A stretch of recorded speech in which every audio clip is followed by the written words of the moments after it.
नमस्कार दोस्तों, मैं आशीष राठौर आपका स्वागत करता हूं। अपनी सरकार को बचाने के लिए क्या विपक्ष को सिर्फ और सिर्फ गलत आरोप लगा करके ही दोबारा अपनी सरकार को बनाना चाहिए? अपनी सरकार को दोबारा सत्ता में लाने के लिए, राज्य का मुख्यमंत्री बनने के लिए क्या आपको सिर्फ और सिर्फ विपक्ष के रूप में जो गलत आरोप लगा करके अपने आप को सही साबित करने की कोशिश करनी चाहिए?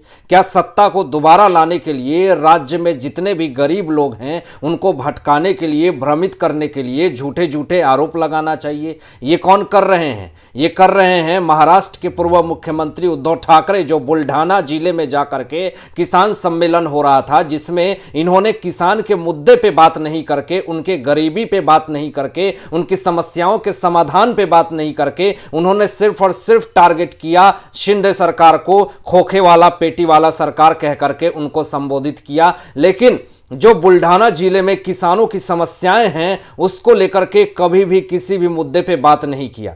आपको बता दें यहां पे कि उतने देर में इन्होंने सिर्फ और सिर्फ टारगेट किया शिंदे सरकार को कि किस तरीके से ये सरकार जो है वो कैसे भ्रमित करके इस सरकार को दोबारा जो आ गई और हमें धोखा दे दिया, ये बार बार साबित करने की कोशिश कर रहे हैं। एक बात तो यहां पे तय हो गई है कि उद्धव ठाकरे के पास कोई भी समस्या का समाधान नहीं है और इनके पास कोई मुद्दा नहीं है। सिर्फ और सिर्फ जो खोखे वाला और पेटी वाला की माला लेकर के ये जाप करने लगते हैं और सिर्फ यही लगता है कि अपनी सरकार को बचाने के लिए ये शिंदे शिवसेना को टारगेट कर रहे हैं और उनको बदनाम करने की कोशिश कर रहे हैं। महाराष्ट्र की जनता भी पूरी तरीके से यहां पे क्रोधित है, आक्रोशित है कि हमें ऐसा खोखे वाला सरकार नहीं चाहिए जो 2.5 साल में कभी मंत्रालय नहीं गया और वसूली सरकार चला रहा था। हमें इस तरह की सरकार नहीं चाहिए। भले ही जाकर के उद्धव ठाकरे गैंग जाकर के जगह जगह पे लोगों को भ्रमित करने का काम कर रहे हैं, लेकिन इन सब से कोई फर्क नहीं पड़ता है, क्योंकि जो काम इन्होंने इस 2.5 साल में किया है वो 2.5 साल में महाराष्ट्र की जनता ने बखूबी देखा है और झेला भी है। उद्धव सरकार ने एक और बड़ा आरोप लगाया था शिंदे गुट के ऊपर और देवेंद्र फडणवीस जी के ऊपर कि ये खोखे वाला सरकार है, पेटी वाला सरकार है, इन्होंने पैसे लेकर के हमारे विधायक को खरीद लिया है। लेकिन अब इस पे जो तंज कसा जा रहा है, जो आक्रामकता बयानबाजी हो रही है, यहां पे शिंदे गुट के बड़े विधायक संजय गायकवाड़ ने एक बहुत बड़ा बयान दे दिया है, एक बहुत बड़ी बात कह दिया और चुनौती दे दिया है कि अगर उद्धव ठाकरे ये बात कह रहे हैं कि शिंदे गुट जो है वो पेटी वाला सरकार है, खोखे वाला सरकार है, अगर इन्होंने कोई भी सबूत दे दिया तो हम उस विधायक के पैरों में जीवन भर के लिए जंजीर डाल देंगे, उसको आजीवन कारावास करवा देंगे। और यह भी कहा गया संजय गायकवाड़ के तरफ से कि अगर उद्धव ठाकरे के पास अगर कोई भी सबूत है तो वो सीबीआई और कोई भी अन्य जांच एजेंसियां को जाकर के दें। वो इस तरह से चीख रहे हैं, चिल्ला रहे हैं और किस बेसिस पे ये आरोप लगा रहे हैं? अगर इनके ऊपर आरोप लग रहा है, अगर शिंदे गुट के ऊपर इन्होंने खोखे वाला और पेटी वाला और गद्दार न जाने कितने सारे शब्दों का प्रयोग किया है, अगर इनको इतना ही भरोसा है, इतना ही कॉन्फिडेंस है, तो ये जा करके कोई भी जांच एजेंसी को सबूत दें और अगर वो पकड़ा जाता है तो हम उसके पैरों में जीवन भर के लिए जंजीर डाल देंगे। ये संजय गायकवाड़ का बहुत बड़ा बयान है। और ये खोखे वाला और पेटी वाला जो सरकार कह रहे हैं उद्धव ठाकरे, आपको बता दें कि आपके सरकार में ही तो वसूली गैंग चल रही थी। किस तरीके से बार से, रेस्टोरेंट से पैसे वसूला जा रहा था।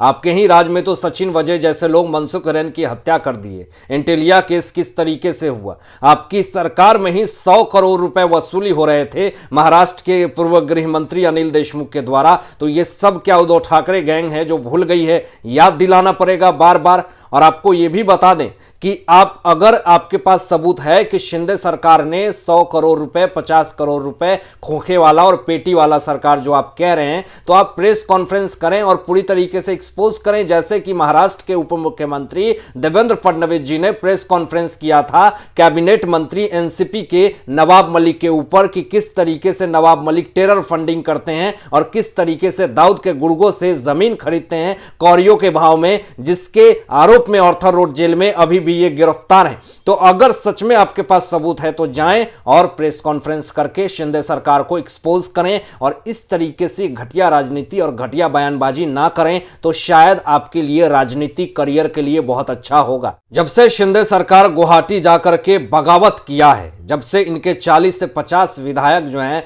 शिंदे गुट में शामिल हो गए हैं, तब से 3 से 4 महीने में सिर्फ और सिर्फ उद्धव ठाकरे गैंग जो है वो एक ही मुद्दे पे बात कर रही है। सिर्फ और सिर्फ खोखे वाला सरकार है, ये गद्दार सरकार है, पेटी वाला सरकार है, और इनके पास कोई ऐसा मुद्दा है ही नहीं। ये तो किसान के जाकर के सम्मेलन में बुल्ढाना में भी ये खोखे वाला और पेटी वाला सरकार कहते हैं। तो ये सच में लगता है कि उद्धव ठाकरे गैंग पूरी तरीके से देवेंद्र फडणवीस सरकार को, शिंदे सरकार को किसी तरीके से डिफेम करके अपनी सरकार को दोबारा बनाना चाहती है। लेकिन महाराष्ट्र की जनता बहुत ही समझदार है, वो सब कुछ समझ रही है कि महाराष्ट्र में क्या डेवलपमेंट हो रहा है। बार बार उद्धव ठाकरे, आदित्य ठाकरे, संजय राउत जाकर के सम्मेलन करते हैं और लोगों से यही कहते हैं कि हम आपके भविष्य को बना देंगे, हम आपके जीवन को सही कर देंगे, हम आपके करियर को पूरी तरीके से सेट कर देंगे, हम रोजगार देंगे। ये तमाम चीजें ठाकरे समुदाय जो है, ये उनके विधायक भी हैं जो जाकर के लोगों को झूठी सलाहना दे रहे हैं। लेकिन इस पे शिंदे गुट के विधायक और शिंदे ने खुद ये बात कही है कि जिनका अपना भविष्य सुरक्षित नहीं है वो लोगों की क्या भविष्य बनाएंगे। जो खुद अपनी सरकार को नहीं बचा पाई वो दूसरे की सरकार क्या बनाएगी। जाकर के दूसरे राज्य में उप मुख्यमंत्री से और मुख्यमंत्री से मुलाकात कर रहे हैं, खुद तो बिना इलेक्शन के ही इस्तीफा दे दिया, बिना फ्लो टेस्ट के ही। तो ऐसे राजनीति में लोग अपना करियर खुद नहीं बना पाए और दूसरों के करियर को बनाने की बात करते हैं। ये तो सच में बहुत ही ज्यादा हास्यास्पद लगता है। अब इधर कृषि मंत्री अब्दुल सत्तार के बारे में आपको बता दें कि नासिक में एक सम्मेलन हो रहा था और उस सम्मेलन में अब्दुल सत्तार ने एक बात कही कि मैं चाहता था कि ठाकरे गुट के, ठाकरे सरकार में कभी भी मुखिया जो हैं वो रश्मि ठाकरे जी बने। वो नहीं चाहते थे कि मैं खुद मंत्री था, लेकिन मैं चाहता था कि मुख्यमंत्री रश्मि ठाकरे बने, यानी उद्धव ठाकरे के पत्नी बने। लेकिन उद्धव ठाकरे को तो खुद मुख्यमंत्री बनना था। हमेशा टारगेट किया अब्दुल सत्तार ने और यह भी कहा कि उनके बारे में जो कंट्रोवर्सी अभी क्रिएट की गई है, अभी एकनाथ शिंदे जी अपने विधायक के साथ गुवाहाटी गए हैं जिसमें कि अब्दुल सत्तार जो हैं वो नहीं उपस्थित हो पाए। तो लोगों ने यह पूरी तरीके से मीडिया में फैला दिया कि अब्दुल सत्तार जो हैं वो नाखुश हैं एकनाथ शिंदे जी से। तो अब्दुल सत्तार जी ने इस कंट्रोवर्सी पर रिएक्ट किया और यह कहा है कि मैं नासिक में सम्मेलन में व्यस्त हूं, मेरा एकनाथ शिंदे जी से कोई भी मनमुटाव नहीं हुआ है, मैं एकनाथ शिंदे जी के अभी भी फेवर में हूं और मैं उनके साथ हूं और मेरा रिलेशन बहुत ही अच्छा चल रहा है। ये फालतू की कंट्रोवर्सी क्रिएट ना करें और इस पर ध्यान ना दें, हमारा रिश्ता अटूट है और हमेशा आगे भी बना रहेगा। तो यह विपक्ष को एक बहुत ही करारा झटका लगा है, क्योंकि विपक्ष ने जो जिस तरीके से कंट्रोवर्सी क्रिएट करवाई और जिस तरीके की बातें फैलाई, इस पे अब्दुल सत्तार जी का बहुत ही करारा जवाब था। अब आप क्या सोचते हैं इन तमाम मुद्दों पे अपने विचार व्यक्त कीजिएगा और ऐसे ही लेटेस्ट अपडेट पाने के लिए इस चैनल को सब्सक्राइब करके बेल आइकन प्रेस कर लीजिएगा और अपने दोस्तों के साथ शेयर कीजिएगा। Thanks for watching my videos. जय हिंद।